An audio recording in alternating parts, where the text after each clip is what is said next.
everybody's aware, we're going to be recording this session. So for the folks who are not able to join us for the live session tonight, they'll be able to catch up tonight or tomorrow by watching the video. We'll post this to YouTube and send it out to the email list.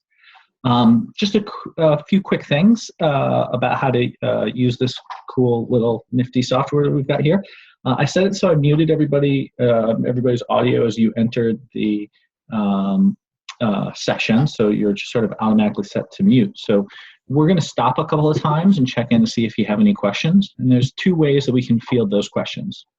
The first, if something comes to mind and you want to make sure you don't forget it, if you're on a computer or any of your devices, if you're not calling in, you'll see if you highlight at the bottom of your screen, there's a chat function. You could go ahead and type in your question to the chat function. I'll keep an eye on that. I'll make sure that I bring any questions there to Sofia's attention as the course goes on. The other option will be that as we go along and we're chatting here, I'm sure Sofia will stop at a couple of intervals and ask if there's some questions for the group. You can unmute your audio by going ahead and either using your mouse and highlighting in the bottom left corner, and you can click the microphone and that will mute and unmute your audio. I think also Alt-A or Apple Command-A does the same thing and will unmute your audio, so that's a way of jumping in. For the few, it looks like there's one or two people that have called in. I will go out of my way to make sure that I unmute your line during those question periods so that you'll have a chance to jump in, because I don't think as a conference call participant you can unmute your own line. So I'll try to keep an eye on you there. If you have any questions, again, really part of the reason we want to do this live instead of just present a video so that you get a chance to get a little feedback from Sofia while we're lucky enough to have her here. So with the technical stuff aside, I just want to thank everybody so much for joining us today. I'm really thrilled about this. Sofia is a licensed clinical social worker. She's a therapist. She works in the field. She brings mindfulness practice into her work with her patients, and she also, as a professor, works with her social work students, bringing some of that skill set into the classroom. She's been a volunteer instructor here for the New Leaf Meditation Project for a little over a year. She was one of my first partners in crime, getting this wonderful project of ours launched off the ground. And when she ran this workshop last year, it was really got a lot of very popular praise, and we got some requests. So Sofia was willing to come back and do this as a whole week-long session. So we'll have a nice little kickoff tonight. She's got some great slides and a wonderful introduction to mindfulness prepared. And she has 7 days of exercises for us to be able to discuss and with each other and try out and get a little bit of a feel for mindfulness in our day-to-day life. You know, Sofia is a dear friend. I'm very grateful for being here with her. I think you'll get a sense right away why I trust and respect her so much. She's somebody you can definitely see how her practice has so positively changed her life. So without any further ado, I will turn this over to Sofia. Thank you so much, Anthony. It's so great to be here. I love working with you on this. I'm so excited. And this is under our new name, New Leaf Meditation, formerly known as Zen Happiness Project, for those of you who have been with us for a while. Thanks so much for joining us. So let me go ahead and get started. I would like you to also participate in a couple of mini mindfulness exercises with me this evening. So I'd like to first start off by highlighting the fact that mindfulness is indeed blossoming. And I actually went to Google Scholar recently and looked up to see how many articles on mindfulness there were, looking at different periods of time. So I started with 1980 to 1989, and there were 1,500 results under the word mindfulness. Now, this is the time frame in which Ellen Langer, a Harvard University professor who studies mindfulness, this is when she published her book called Mindfulness, and the hyphen is there on purpose. That's how the title is of the book, and that was published in 1989.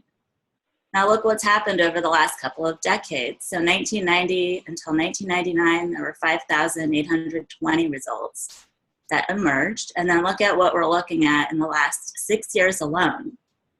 We're at 94,700 peer-reviewed journals and articles about mindfulness. So I'd like to introduce a little bit how I got started with mindfulness and this practice and how it's changed my life. I don't want to spend too much time on this, but if you go to my blog, you'll see a little bit more about that. So I've been in the field of social work since 2004. That's when I received my MSW. And I've worked in the mental health field for well over a decade now with children, teens, adults, specifically in the trauma field. And I've seen it over the years just evolve in terms of how to use mindfulness to help our clients out, to improve their overall mental health and daily functioning. And a few years ago, I was presented with my own major stress in life. We were dealing with job loss, health issues in my family, financial stress and worries. I mean, I was really having a lot of depression and anxiety issues. For the first time, I started having serious panic attacks. And I thought, well, what am I going to do here? I'm a mental health professional. I need to help myself so that I can best help my family get through this stress and crisis and help my clients out. And I went on a retreat, and I was very blessed to go on this retreat hosted by the Coming Home Project, excellent organization who works with providers of veterans. And they flew us out to Burlingame, California at the Mercy Center and taught us mindfulness and how mindfulness can help you improve your life and manage your stress. We were introduced to meditations. We were introduced to all types of mindful practices in different areas of life, connections, how we live, how we eat, how we play and participate in our recreation and leisure, right? All these areas. And I came back and I was a new person. I said, okay, first of all, I need to go on a retreat at least once a year, if not more. And I need to teach my clients this. So I did all the training I could on it. I did all the private practice I could on it in terms of my personal life. And I'm just, as I go along, I'm not saying I'm perfect at it. Trust me. I know a lot of the mentors I look at in the field who I learn from, it's a lifetime practice. So though my panic attacks, they still come up occasionally, especially during times of stress and illness and fatigue. But with this practice, I feel like they're less frequent, they're less intense, and I've seen it with my clients. I've seen it work with my clients, and I very much believe in this practice. So I'm here to share it with you. So one of the groups that I facilitate pretty regularly in my practice is a group called Breath and Body Awareness. And one of the basic strategies I teach is diaphragmatic breathing, but also checking in with our bodies, recognizing when we're present versus not present in our own bodies, our sensations, noticing where the tension is. So I'd like to participate now to get us started this evening with a brief mini body scan. And so for this, all I ask is that I invite you to, at this point, find a comfortable seat. If you haven't found one already, feel free to lie down. And I invite you to close your eyes, okay? Close your eyes now. Let's take a few moments of getting grounded and centered. And I'd like you to maybe place one hand on your chest and the other hand on your diaphragm, which is above the belly button beneath the breastbone. And that's where when we are taking full breaths, what we call diaphragmatic breaths, we will feel our hand rising over that area. So check in with your breath and see, are you breathing deeply? Are you breathing fully? And maybe take a couple of deep breaths in, down through your throat, into the lungs, all the way down into the diaphragm, the belly breath. And notice your hand rise with that in-breath. It's expanding like a balloon. And then a nice exhale on the out-breath. And let the ground beneath you fully support you in this moment. Allow your body to relax in its seat, in the surface beneath you, whatever you're resting on. And on the next in-breath, maybe hold it for a second or two. Stretch it out, maybe even a little bit further. And as you breathe out, let all the tension go. Let all the stress of the day, whatever you were doing up until now, let it all go. And what we're going to do is check in with different parts of our body, starting with our head all the way down to our toes.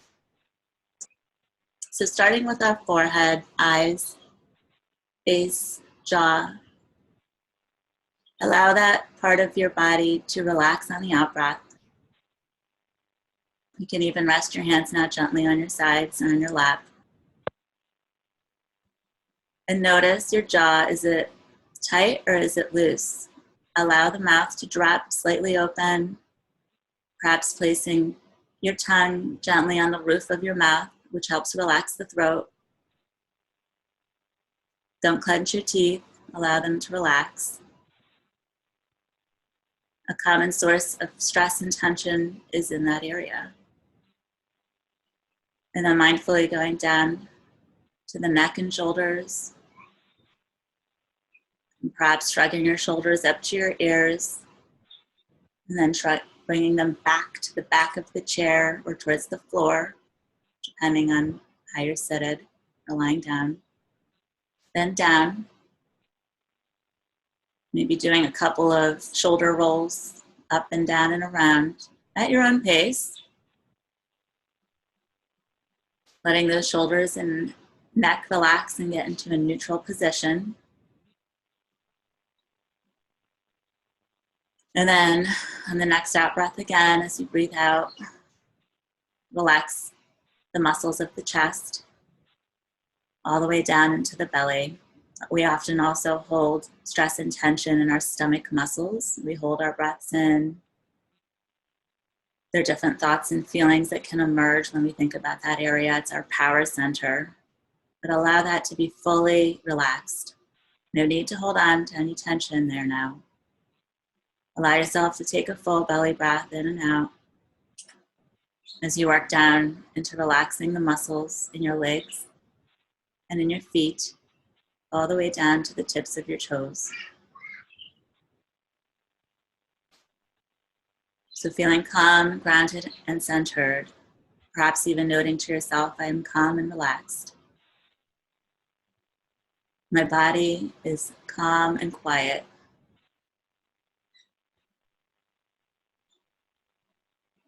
Pay attention to any body sensations overall that you're experiencing at this moment. Noticing the smooth and rhythmic breath in and out like the ocean waves.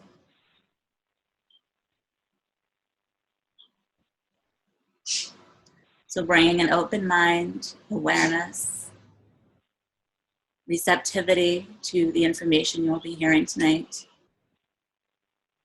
Ready to move forward with the evening. And when you're ready, you can open your eyes.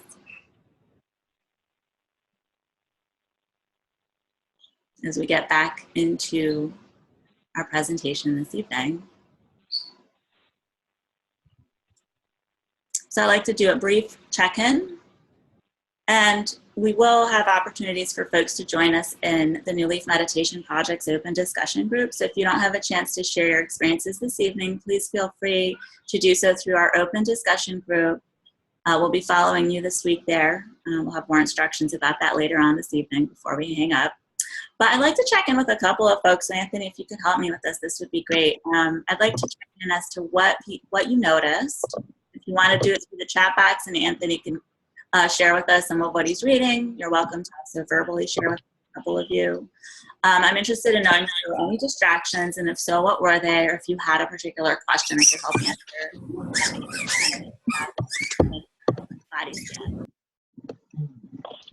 So I just went ahead and unmuted everybody. Maybe just pick on a few of my friends here who I know are on the line. Leah, what did you think of that exercise? Who are you asking? Oh, I was Leah Holland. Oh, okay. Yeah. How about you, Kat? What was your experience like? Couldn't keep my mind on the body scan. A friend of mine is trying to hear, and she can't hear anything right now. What's coming through, and chatting with her, trying to get her so that she could hear something. But I mean, I was there for most of it. Okay. Is anybody else having technical issues? Looks like anybody else having trouble hearing us?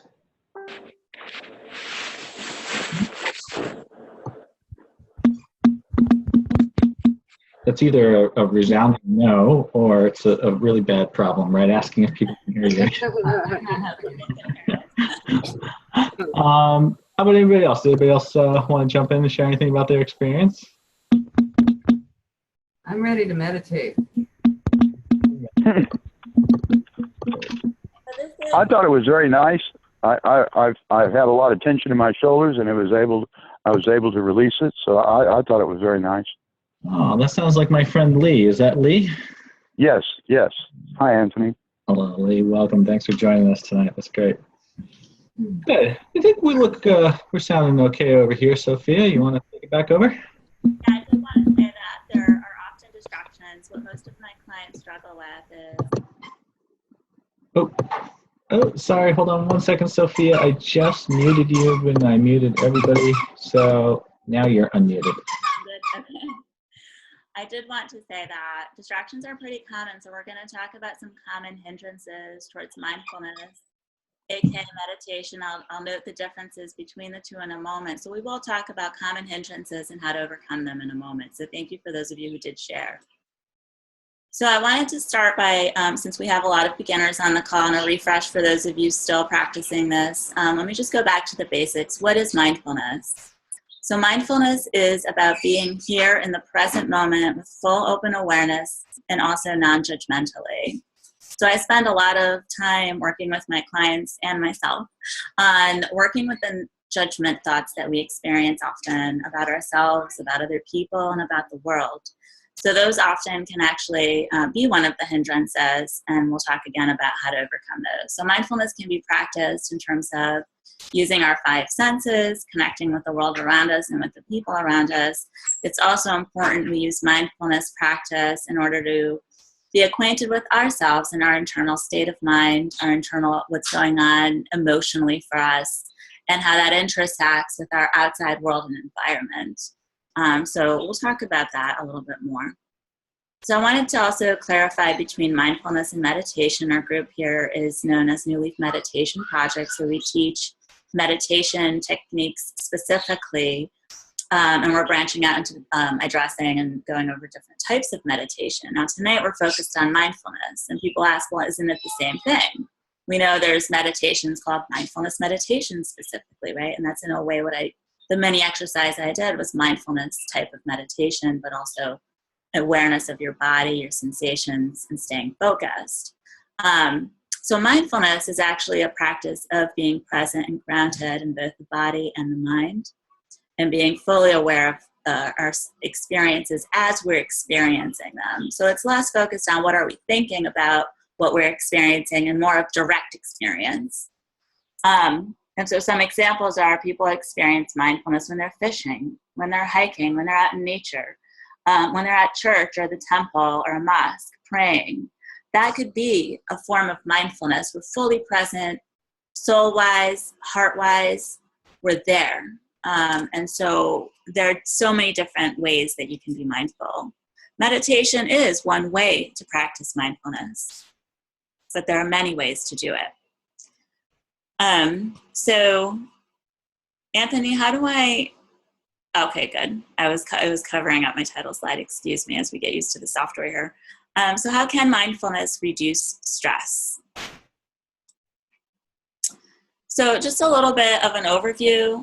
When we're stressed, our brain releases chemicals, and that helps prepare us for fight or flight or even freeze response to an actual threat.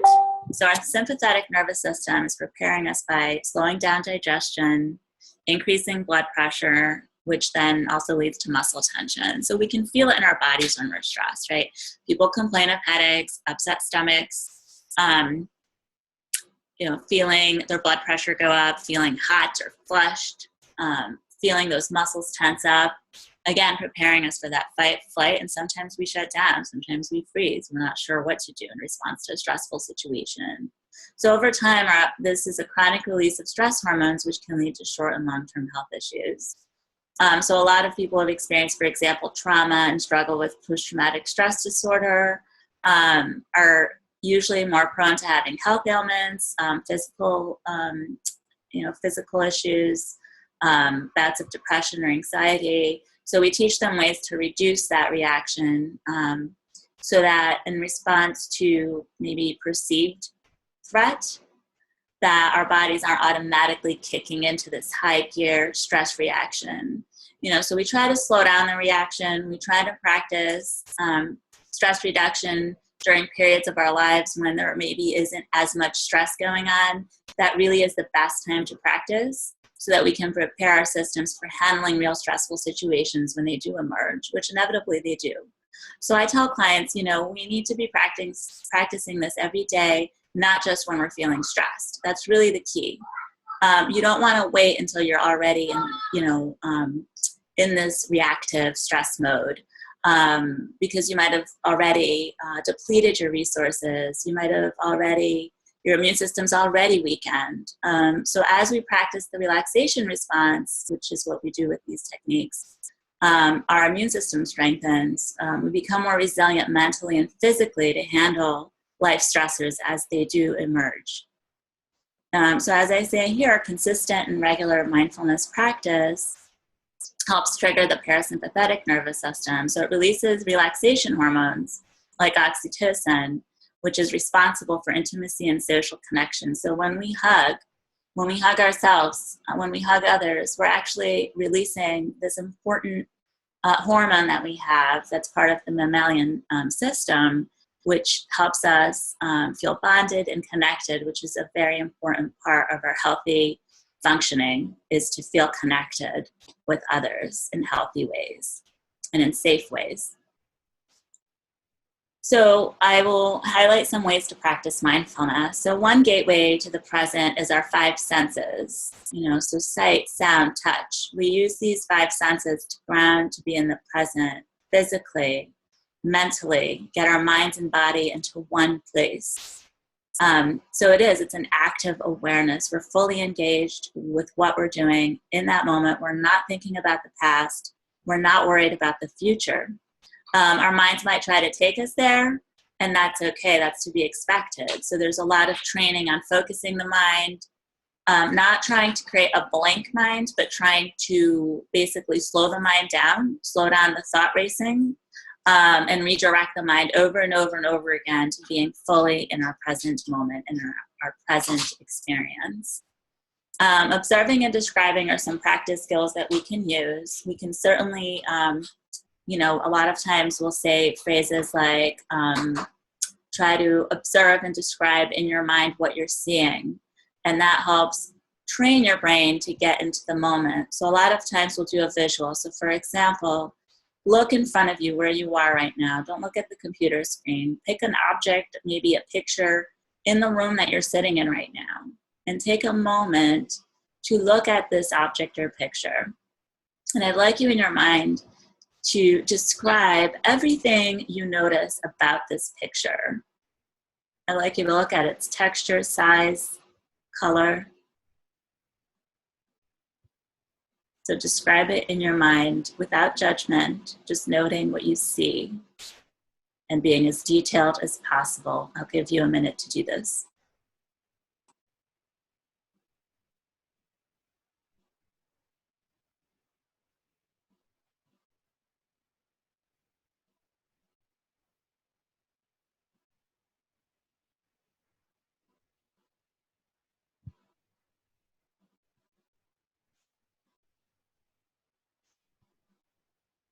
And again, every time a distracting thought emerges, like perhaps a judgment, like, why am I doing this? Or, oh, I really don't like that pot on the counter right there. Or maybe I should have picked a different color kettle. Every time you have thoughts like that, those are distracting, judging thoughts. Bring your attention back to purely observing and describing the object or picture in front of you.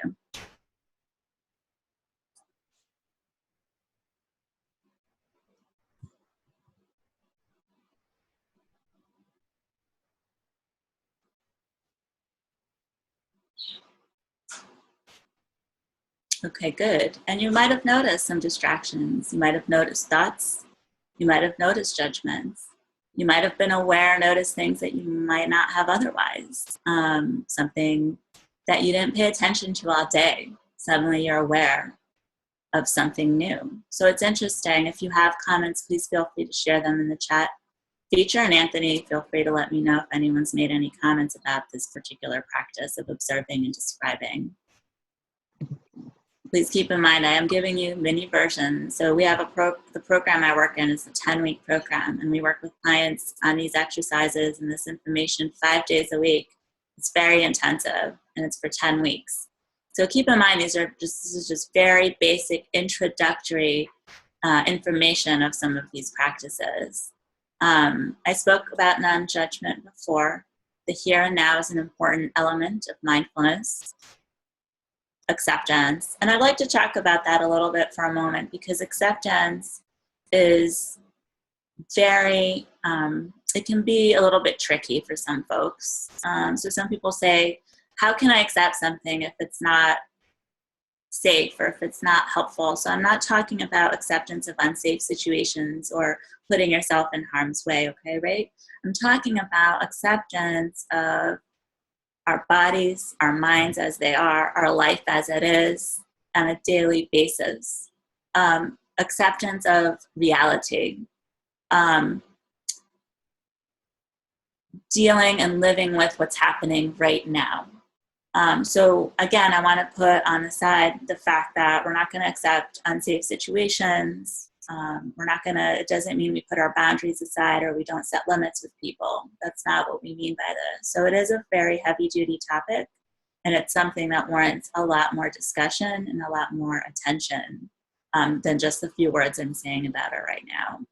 Ultimately, mindfulness helps us be okay, again, with our present, with the positive feelings we're experiencing, as well as the negative feelings we're experiencing, the boredom or the tension, or things not going exactly as we planned, or people not responding exactly as we wished or hoped for. Things like that. These are things that are happening continuously throughout the day. We're bombarded with information, with interactions, with responsibilities. And so when we're resisting all of this, it can create all this stress and tension within us and outside of us. And so a lot of mindfulness is about letting go a little bit of control. It's the whole non-attachment that we learn about through Buddhism and through other belief systems. Attachment on the one hand, there's healthy attachments, right? And then it can get to a point where it can actually, attachments can become maybe unhealthy, non-productive, and even harmful. So it's something to definitely keep in mind. So any comments come in yet? Just a few things, Sophia, here. So first, a few people chimed in, and 3 different people mentioned they are having no problems with the audio. They hear you loud and clear, so thank you on that side. The Classic pointed out that he suddenly noticed that he had a paper cut, and then we had a good chuckle because Kat mentioned that trying to focus is like having ADD. I look and then, oh, look, a squirrel. So we were having a nice little observation about this being sort of the first time that we realized just how crazy our mind really is. Oh my goodness, yes, thank you for sharing that. I'm glad you can all hear me well. Yes, and that's what ends up happening. So mindfulness is actually an excellent practice in our ability to focus and pay attention. And And it can be exercise for our minds. Our minds are constantly chattering. Our minds produce thousands of thoughts a day, and they go in and they go out, and a lot of times we're not even noticing what our thoughts are that could be contributing actually to a particular feeling or state of mind. It's very interesting. And we do a lot in the work I do with my clients. We always do what's called reality testing and checking. And I'll even do this now in my personal life. I'll say, okay, here's what my experience was. Can you please tell me, is this accurate, or am I blowing things out of proportion? And perhaps we all do this, to some degree on a regular basis. And you're actually practicing mindfulness when you do that. When we say, hey, is this just me, or ... we're actually practicing mindfulness, which is, okay, is this reality, or is this some fantasy or a misperception or misunderstanding? So it's a very useful practice also for resolving conflicts, preventing conflicts. It can be used in a variety of ways. So common hindrances are distractions. They're known as hindrances. Sophia, it sounds just like, I don't know if you hit something on your computer, there's a little bit of a noise, and then your audio level changed there. It's a little muffled. There we go. That's better. Great. So, while you were just finishing up there, Leah pointed out, be mindful and let go of control. Yikes. Touching on that challenge of observing without manipulating. It was great sort of emphasis. Thank you, Leah. And that's the thing. I know I've heard that's a really big topic too, is this whole notion of letting go and letting be.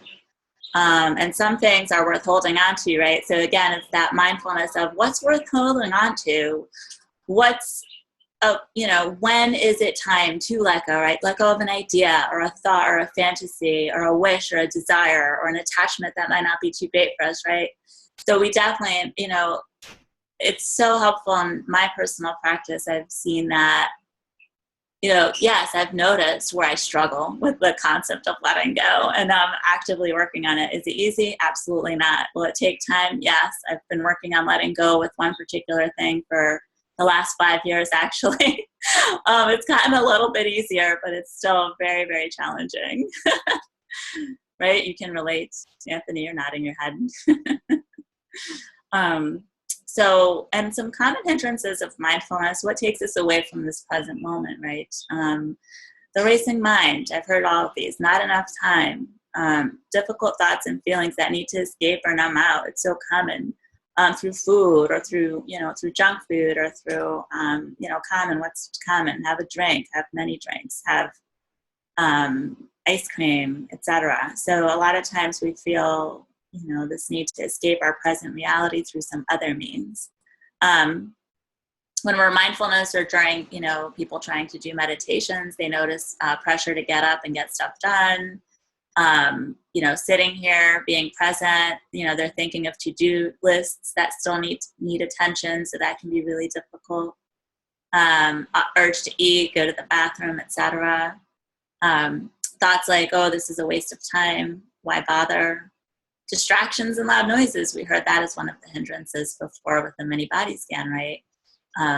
Excuse me, so that can be certainly a distraction.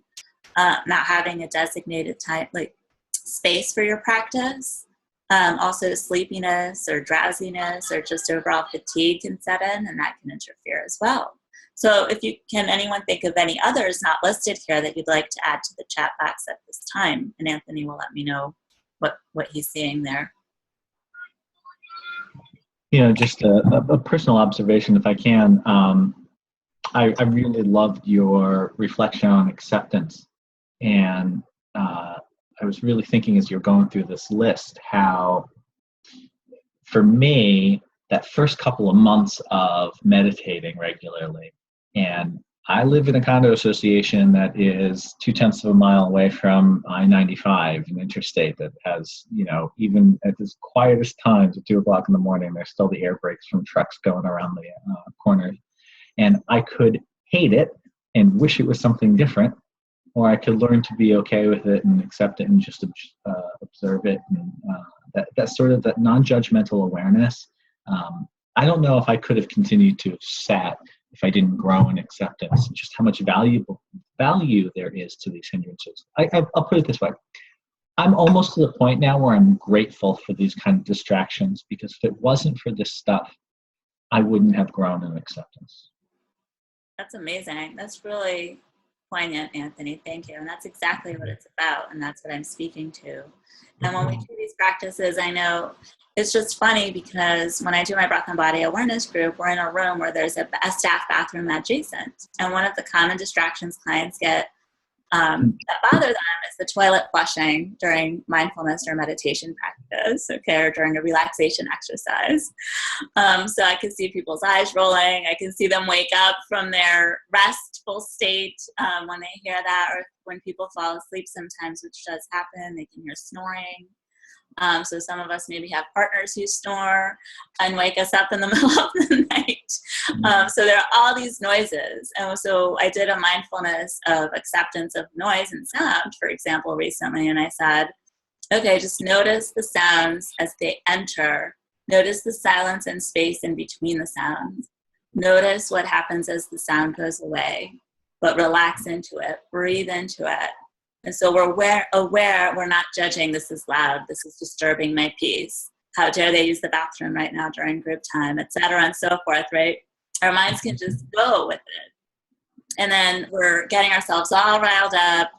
Our muscles then, there's where the stress response kicks in and our muscles are tightening and our mind is racing. Like, breathe, deep breaths, it's okay. This is what it is. I can still be peaceful amidst this noise and distraction.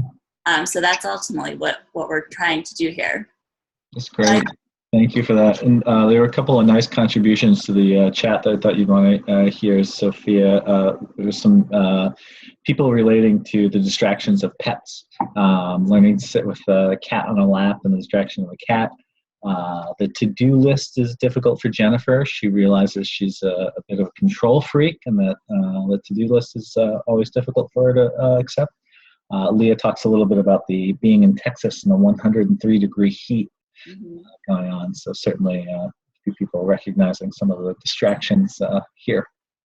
Wow, we're having that same heat up here in the Boston area. So I can definitely understand we're getting a week of heat waves up here. Certainly, and that can lead to sleepiness, fatigue, and drowsiness as well. And that's what I've certainly noticed. Thank you all for sharing.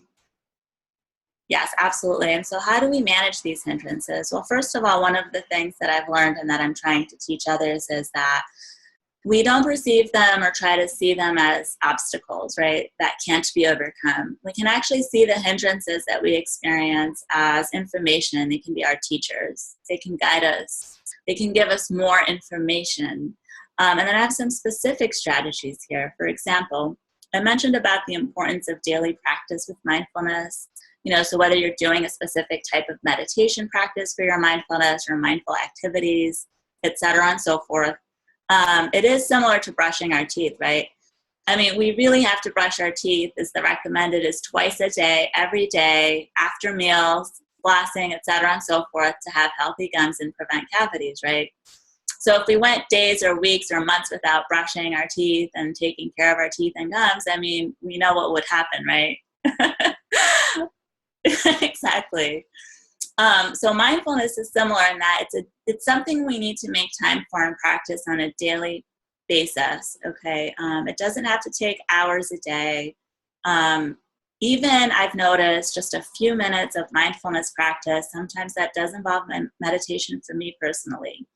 But just even 10 minutes of diaphragmatic breathing, followed by some journaling, or 10 or 15 minutes of silence and noticing sounds. And okay, I'm here right now. How can I accept this moment without trying to fight it?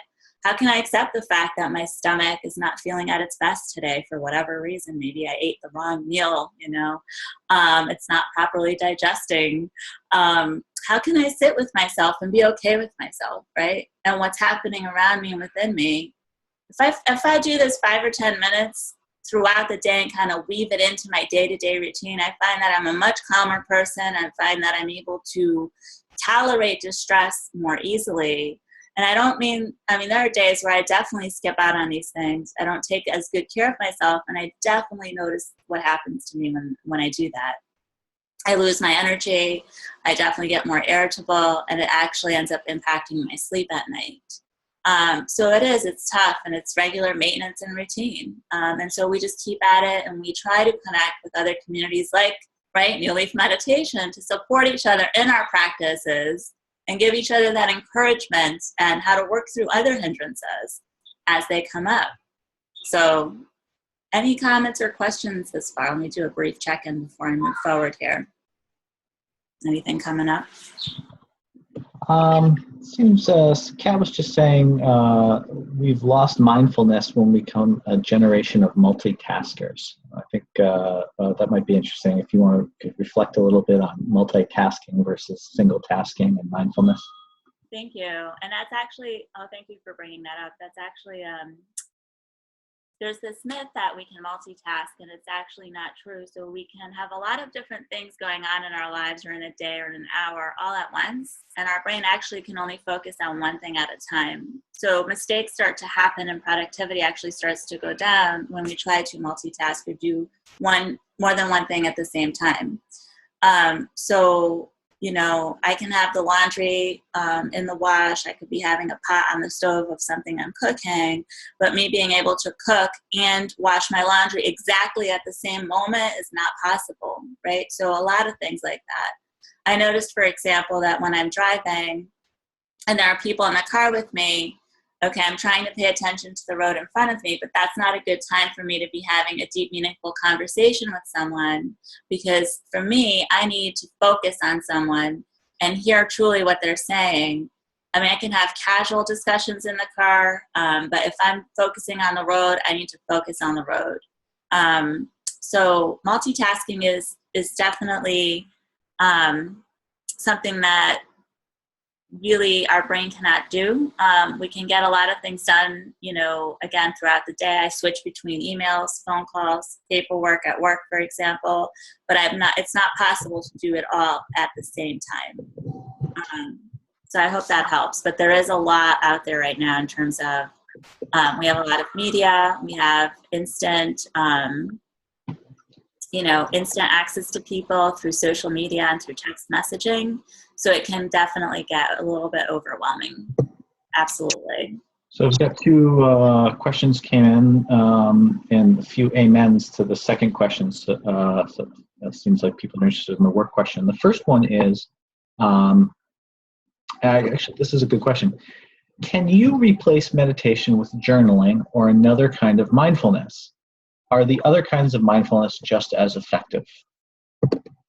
That's a good question. And I would say, there are a lot of people I know in my personal life who don't necessarily practice meditation, but they consider their mindfulness activity to be something else that helps them focus, be in the present, and feel like they're lost in time, or time, there is no time. They look up and 2 hours pass because they're in that experience fully and they're loving it and they're engaged in it. I'm thinking of, for example, my husband. He's not a meditator. Okay, surprisingly. So he doesn't meditate, but what he considers his mindfulness to be, he has a master's in geology, and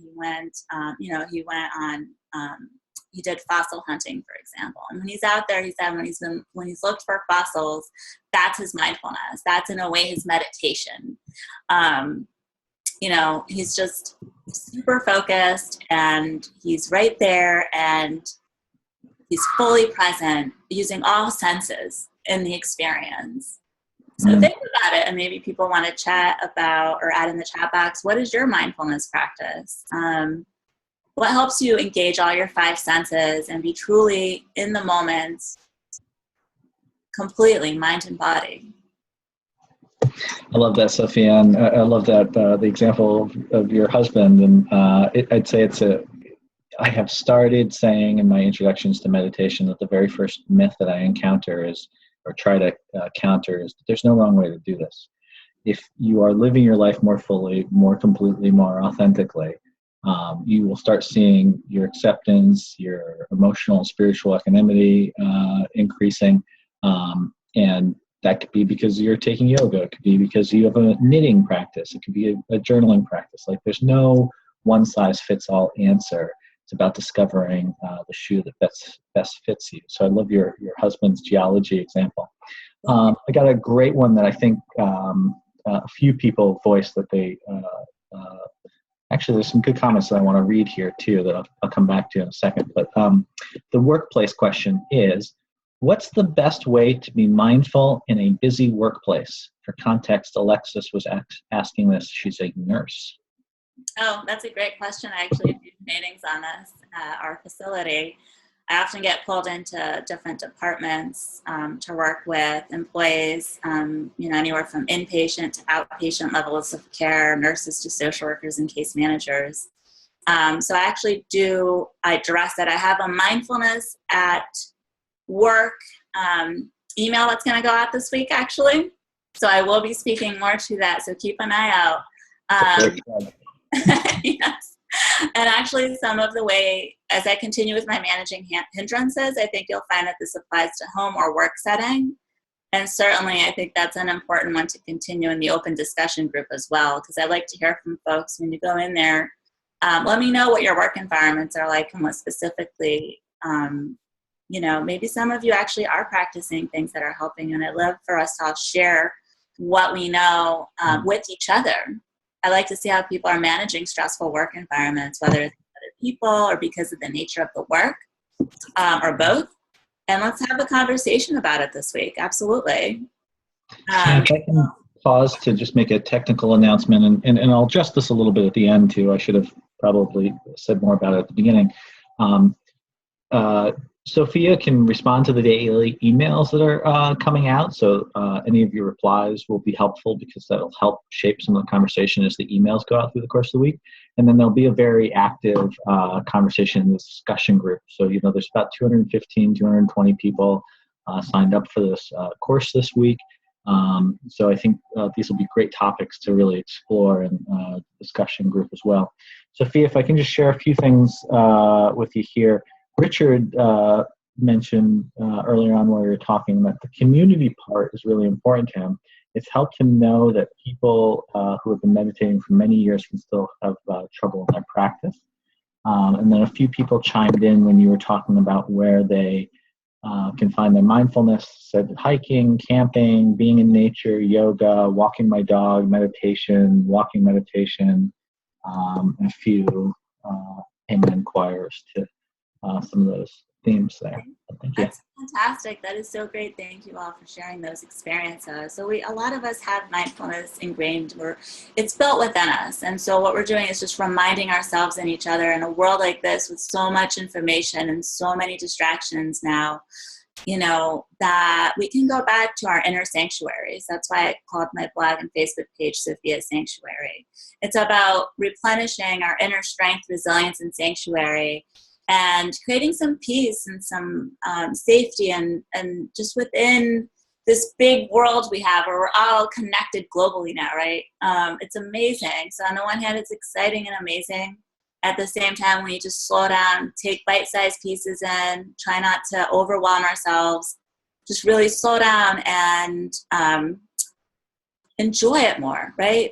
Enjoy it more and experience the joy within even all the stresses and other things that come up. And that's really what it's about. So I'm not trying to, I want to, again, at the same time, be realistic, okay? Because I know with the joys, there's also sorrow. And with the happiness, there's sadness, right? And peace isn't 24/7. And there are real problems happening in the world. So it's how do we mindfully navigate these challenges in life and these difficult situations that can come up. And that's really what this is about. So absolutely. And I did want to say, go ahead. Sorry, we've got, there's just one more. I know that you've got a few more slides left and I want to let you be able to continue, but I thought this was a question really worth asking. How do you protect your inner sanctuary? That's fantastic. I love that. And that's definitely, there's a lot of work I do with clients, and I've been working on this personally, is boundaries, right? Healthy, safe, compassionate boundaries. Self-compassion, self-forgiveness. I do speak and teach a lot about that as well and practice it And Dr. Krista Neff does a lot of work on this. At the end, I have a slide of acknowledgments, books I've read, talks I've heard, mentors out there, maybe not mentors I've met personally, but they've touched me at a very deep level through their work that they're putting out there. And Dr. Neff has a site called selfcompassion.org. I encourage you to check it out. She has about compassion, and that's a way we build and protect our inner sanctuary, and how to really be emotionally healthy, I think, is to practice this concept of self-compassion. Because what I've learned is we really can't practice compassion with others until we've learned how to practice it with ourselves. And that our relationship with ourselves is really one of the most important relationships. It really is. And when we're loving and kind and forgiving with ourselves, then we can extend that beautiful gift to those around us. And so that's another big area that I'm also working on. Thank you. And I was going to say, everyone, I do work at the hospital during the day. So please, I'm going to be interacting. I'll be looking at the emails and the posts during the week, but it will most likely be during the evening hours. I just wanted to let you all know, if you're not hearing from me during the day, it's because I'm at my day job. So please be patient. I will be getting back to people as soon as I can, okay? So another point that I wanted to make is that we can learn to focus our minds and manage racing thoughts with continued practice, which is the analogy I gave with the, brushing of our teeth. We need daily maintenance, right? We need showers regularly. We need to drink water on a daily basis. We need food. And mindfulness practice is so important. We know how to practice physical self-care, right? And I think a lot of us are still stuck or wondering how to practice like emotional self-care. And that is such an important part of health. Important part of being healthy is our emotions being healthy. And with that, then there's the mental piece and the mental processing. And they're all working together, and one definitely impacts the other. So we need, this well-rounded approach of taking care of ourselves and not neglecting our emotions and our state of mind. And bringing, again, it's just this practice of bringing our attention back to the present moment over and over and over again. I mean, repeat. And you'll see some days, every day is different. And part of it is the joy of getting to know yourself over a period of time. And what circumstances are you most peaceful in? What circumstances take your peace away? What is easier for you, right? What is difficult for you? I'm getting to know myself a lot better after these practices, I will tell you that. So don't be afraid to get to know yourself. And over time, as Dr. Krista Neff says, we become our own best friends. It's important to treat ourselves the way we would someone we care about and love dearly. To be our own beloved is really important. And it's very different from, this narcissism that people are talking about now, right? There's, as I've heard Dr. Neff say, there's an epidemic of narcissism going on. And that's related. She talks a lot about the difference between self-compassion and self-esteem. And so, she says that it's possible some people have, higher levels of self-esteem that, again, they might be actually counterproductive and not necessarily healthy. So we want to, again, bring it back to balance and be realistic and try to also figure that piece out. And then the piece with the space, I think it's important for us to create a space for our practice. We can start small, and I like the AA motto of progress, not perfection. Just find a small nook, get a pillow out, get some objects out that are calming, soothing, refreshing, whatever it is that you need. Even if it's a small space, it can make a big difference for you to start practicing in.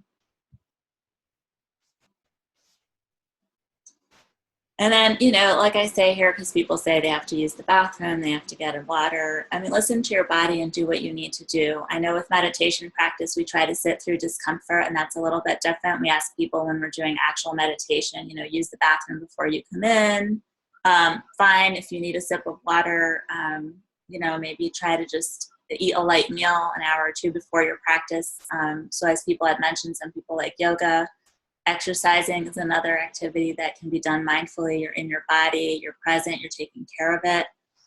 So anytime you do these practices where you need to focus for like an hour, let's say on average, take care of your bodily needs. And of course, don't deprive your body either. If something comes up in the middle of it, do what you need to do, right, to take care of yourself.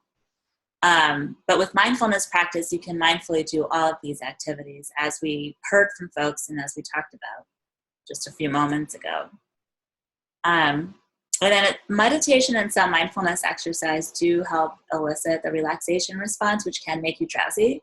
So we have specific techniques that actually help people fall asleep or deal with nightmares if they struggle with nightmares and wake up from them. So for example, there's a technique called the progressive muscle relaxation technique, which has been around for a long time. It's not new or anything I developed. But there are different variations of it, and that is very effective. People tense and relax their muscles head to toe. It's an actual practice that's about 20 to 30 minutes long on average. Could be shorter, could be a little longer.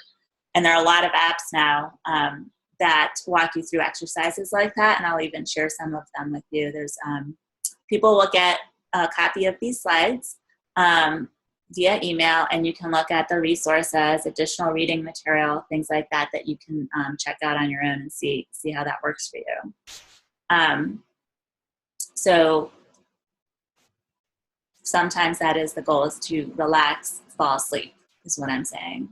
And then finally, no matter what, notice the distractions, observe, describe, be present to them. Again, non-judgmentally, practicing, managing those judgments, speaking of letting go, letting those judgments go, especially if they're not serving us. There's a time and place for healthy judgments and making decisions. But in this practice, we try to let those particular things go because they're not really serving us in this moment in time when we do these activities. But they're all teachers on our path to self-awareness, insight, and ultimately growth, as I was speaking to. So I have this little quote from my blog that I said, mindfulness is the gateway to self-compassion, as I was speaking about, self-love, and self-acceptance. These are the paths towards freedom and joy. This is my process and what I'm discovering. So I'm definitely interested as you continue these practices. I'd love to hear from you what your process and journey are like. So I'll check in again briefly. Any comments, questions, Anthony, if you have anything? I appreciate this, and I was chuckling to myself when you brought this slide up again, because I was thinking about it. It's a really for me, again, going back to that earlier conversation of like, well, what if I don't meditate in a strict formal way? What if I'm doing yoga or jogging or being a geologist?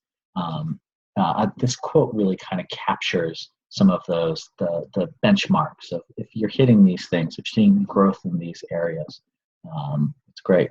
There's no questions in the chat right now, but we've got 19 people on the call, and it looks like a handful of people who have called in by telephone. So I'm just going to, there's 4 people on telephones who have called in here. So I'm going to just unmute them, including my friend Lee, and see if anybody, so for our friends who are here on, who called in, do you have any questions, any comments so far? Anybody want to just jump on in there?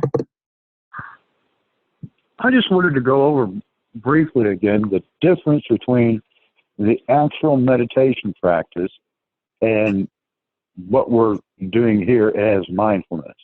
Is the meditation practice a form of mindfulness? Yes, absolutely. It is. And I've also, there are different meditations that are called mindfulness meditations. And it's about awareness. Again, using those concepts that I had highlighted earlier, awareness of, okay, I'm mindful, I'm meditating, right? I'm doing my meditation practice, whichever particular meditation practice you're doing, but you're adding this mindfulness component to it of awareness of thoughts, awareness of breath, awareness of sounds, awareness of physical sensations. So there's different ways to practice it, depending on who's teaching you. For example, I went on a 3-day retreat once, a few years ago now, where it was a silent retreat. And the only time the silence was broken was during the teachers, when we gathered up at the end of the day and the teachers taught, we could ask questions and they taught us about the meditation practice, bringing meditation to our lives. And that was just a silent retreat. And we did sitting meditations in silence, but there are so many different types out there right now. There are a lot of options. And then Anthony, perhaps you can also speak to that a little bit. Yeah, I mean, I think you caught it well, and so just for a little bit of context, Lee and I had a long conversation earlier this week about transcendental meditation. Lee, who was just asking that question. There are certainly. So I think this is kind of like one of those. I don't remember the way this works. All scotches are whiskeys, but not all whiskeys are scotches, right? So most meditations are mindfulness meditations. Not all mindfulness is a meditation technique. But most of the stuff that we talk about in the New Leaf Project would come out of the practices. Great, thank you for clarifying that. That's very helpful. Yes, thank you. There are a few other friends here. The 423 area code. Any questions from our phone calling in friends?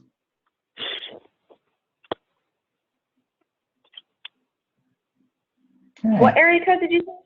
I looked at a 423. I just kind of randomly picked names here, so I thought I would. This is AJ. Oh, AJ, how are you? Good. I don't have any questions, but Sophia, I really want to thank you for this, and I'm really glad I joined. I almost didn't because I just went off of work. I actually joined late, but I'm very glad I did because the part about compassion toward yourself, it really kicked me into gear. I was sitting here almost tearing up because I realized that I wasn't giving myself as much understanding and compassion as I needed. So thank you very much, Sophia. I appreciate it. Oh, you're welcome. Thank you so much. I'm glad you could join us. And whatever parts you missed, you can live recording.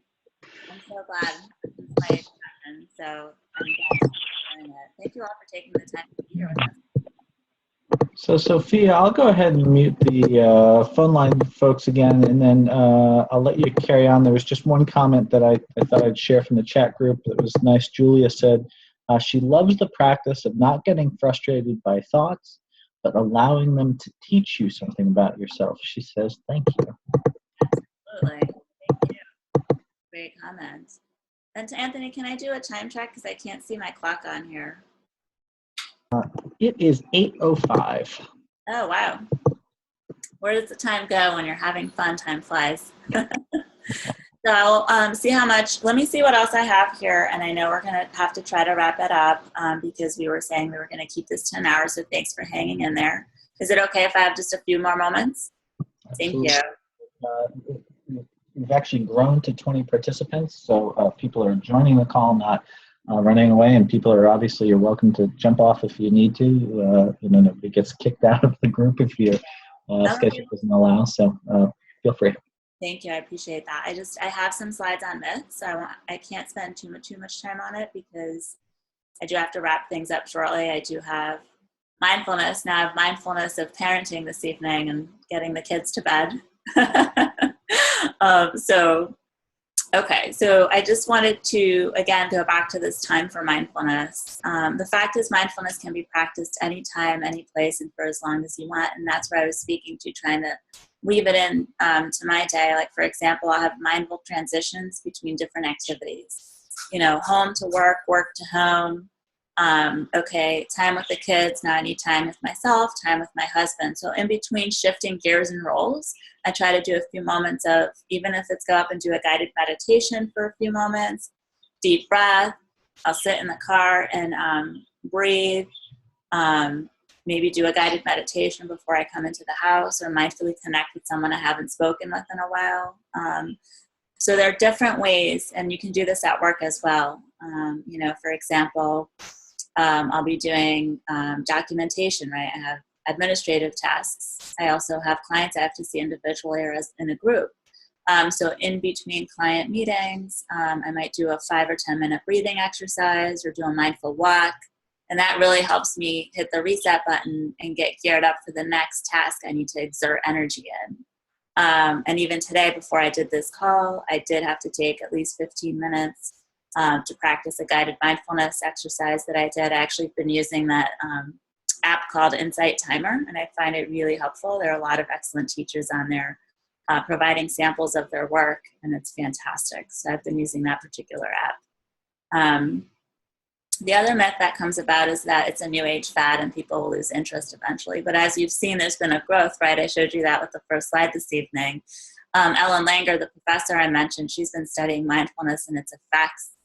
And it's, just how the tremendous, profound, positive impact it's made on people's lives. And she actually states that, and that when I heard an interview with her, I thought it was interesting. If you check out the On Being podcast, a great podcast, philosophical discussions with all these amazing people. So she was featured on there on one of them. And she was speaking about the fact that, what we were talking about tonight, that mindfulness, it can be done with meditation, but it doesn't have to be necessarily. I know a lot of us on here are we love meditation and we do meditation. We're interested in it, New Leaf meditation. But mindfulness, again, there are so many different ways to practice it in our lives. And it's not, just one way. So like I wrote here, the fact is mindfulness practice has a long history with roots going back to the area of Confucius. And now we're bringing it to Western mental health treatment programs, Western practices. It's becoming an evidence-based treatment for helping people overcome things like PTSD, anxiety, depression, and addiction. So it's really amazing. And then this whole piece of, I can't experience this blank mind. I can't get my mind to shut down or be quiet. You don't want your mind to shut down. That means you're no longer alive. So you want your mind working. We just need to tame the mind is what we're trying to do here, because it can run wild on us, okay? So for me, mindfulness helps me slow down that racing mind, which again, when stress kicks in and your stress response kicks in, your mind's going to start racing. And a lot of times it can get filled with negative thoughts, negative perceptions, unrealistic things. We can really get lost in our own realities. And I think for me, mindfulness has helped me become more realistic and see things and people more realistically, and helped me form, in a way, healthier relationships and connections with people. I really have noticed that shift. It's amazing.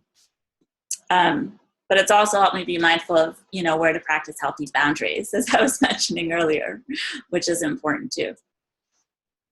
So the fact is, the purpose of mindful meditation practice is recognizing helpful and realistic thoughts, that's what I was saying, versus unhelpful and unrealistic thoughts. And there's no such thing as a blank mind.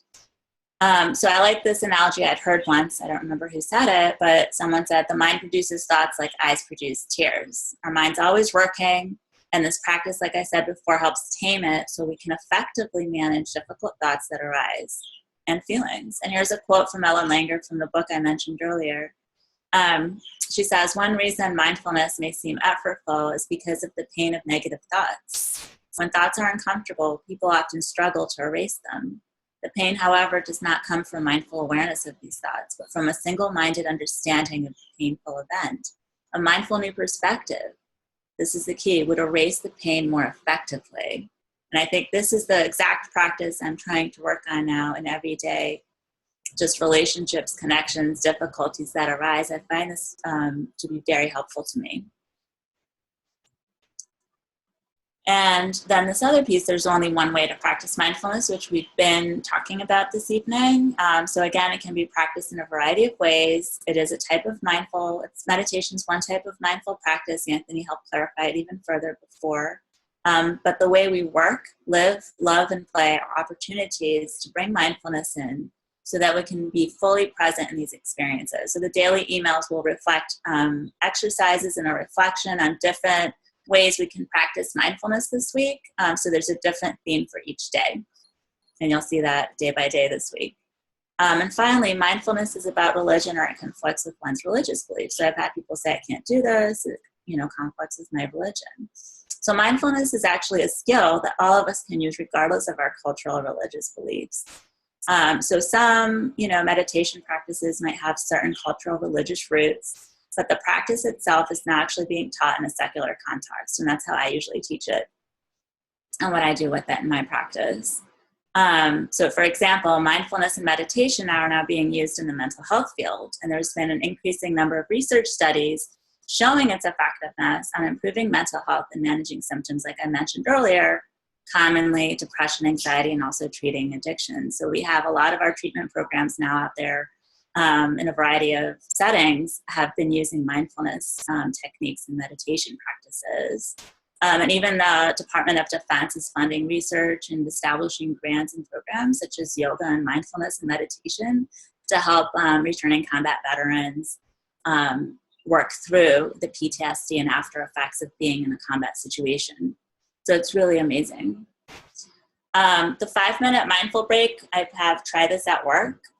What I would like you to do and try at work, maybe even tomorrow for those of us who are working tomorrow, is I'd like you to start practicing 5-minute mindful breaks morning, afternoon, and at the end of your day. So start your day, go into the office, put your stuff down, look out the window if you have one, put on some maybe relaxing music for 5 minutes, take a deep breath, get centered and grounded. Don't just go in running. Try to get to work maybe 5 minutes earlier.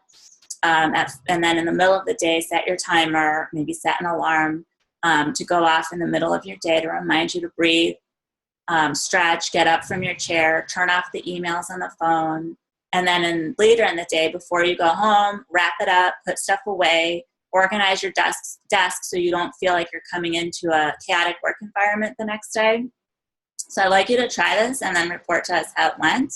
You'll also be getting the email tomorrow that we'll be sending out, and that will be about mindful eating. So please, I'm looking forward to hearing comments from you of how this practice went. So we'll all be doing it. And then there's my blog and Facebook page. I will be honest, more active on my Facebook page. That's a good place to connect with me that I tend to be more active on these days. And this is something I'm doing as a passion. It's a side project of mine. But I look forward to staying connected with folks. So the week ahead, like we mentioned already, 7 days of emails with a reflection and practice for the day. We'd love to hear from you. We have our discussion group. If you're not already on there, there's the link. And you can join us there. If you tag me, I figured, I don't know, Anthony, if this is accurate, but I figured if people tagged me, if you have a specific question for me, please tag me so I can see it show up and I can respond to it. Is that accurate? Yeah, I think that's a great way to do it. And AJ and I are both admins in the group, so we see a lot of those discussions. So if we see a question that's about this discussion and you're not tagged in it, we will tag you in it. I volunteered you for work, AJ. Thank you all. I appreciate your help with this, the technical pieces of it. But I hope we all have a mindful week this week. And I'd love, like I said, to hear from you on the practices, the email, and then you'll get these slides. So apps, right? I love this cartoon I found. When you're feeling overworked, stop and smell the roses that we installed as an app on your BlackBerry. I showed this in my presentation last year. You'll see it again. But I love it because look at this. We have so many options. Some of them are, they have in-app purchases, and some of them are free. Some of them are paid. I always use the free versions. That's me. I don't have any, affiliation with these sites. They're just ones I've personally used. I like the Calm app. If you actually go to their website, you don't have to download anything. I've been, honestly, when I do my work, especially admin stuff, I'll have it on a low sound level, but you can pick which sounds you want coming through. For example, I've been doing the one with the beach, so I can hear the beach, the waves, and it soothes me. And it grounds me. I've been doing the lake one, but they have so many options now they've added. And they have a timer where you can set how long you want your break to be. And this is a paid app that they have and website. You can sign up for actual, a guided meditation course and things like that. But like I said, I've just been using some of their free features, and it's been, I've enjoyed it. And then there's office yoga, some yoga stretches. Sometimes I'll roll out the mat, close my door, 2 minutes, 5 minutes, doesn't take long. I'll do a few stretches, and it helps relieve that lower back from sitting for a long time. Stretching, very, very important. Some relax, like stress anxiety relief apps you can try out. These are some sites that I've found. I mentioned the selfcompassion.org before. Excellent stuff. And what else do we have? These are some books that have inspired me. So you'll see a list of some reading material. Feel free, if you haven't already, to check some of these books out. Honestly, I've been borrowing books from the library. I love the library. I order the book, I get to pick it up when it comes in, and I've been doing a lot of audiobooks, and that's the way I've been managing my commute time. So, and then finally, thank you all, and a special thank you at the end here, Anthony, and New Leaf Meditation Project volunteers, and all of you who've been here tonight. Thanks for staying on too. I appreciate it. Sophia, thank you so much. I really appreciate this. For those of you who are new to the New Leaf Meditation Project, absolutely everything we do is free. Everyone who's connected to this is volunteering their time. Sophia, like everybody who's on this call, has a job, a family, and she's put a lot of work into this. She was doing test calls with me earlier this week. She's been sending me drafts for a couple of weeks now. She's been preparing the emails for this week. It's really a labor of love. And so especially from the community to you, Sophia, thank you so much. Really appreciate what you're doing for all of us. We'll have a great conversation discussion group. Sophia will answer any of your questions. You can then reply to the emails throughout the course of the week. I insisted. Sophia is pretty modest. I keep trying to plug her. I want people to pay attention. Her blog is awesome. It's what led to her and I first talking 2 years ago. Was a friend had recommended, knew I was into meditation and recommended her blog. I've loved reading the stuff she writes about. So you'll see some links in the bottom of the email. I kind of wanted to make sure that it's out there for you. SophiaSanctuary.com is just a great blog, and the Facebook page is good too, and some really helpful resources. So, Sophia, this was wonderful tonight. Thank you. You're getting some thanks in the chats. A whole bunch of people are chiming in. Thanking you as well. And I'm looking forward to this week. Thank you for your time. Thank you so much, Anthony. Thanks, everyone. Hope you all have a great night. I'll be talking to you this week.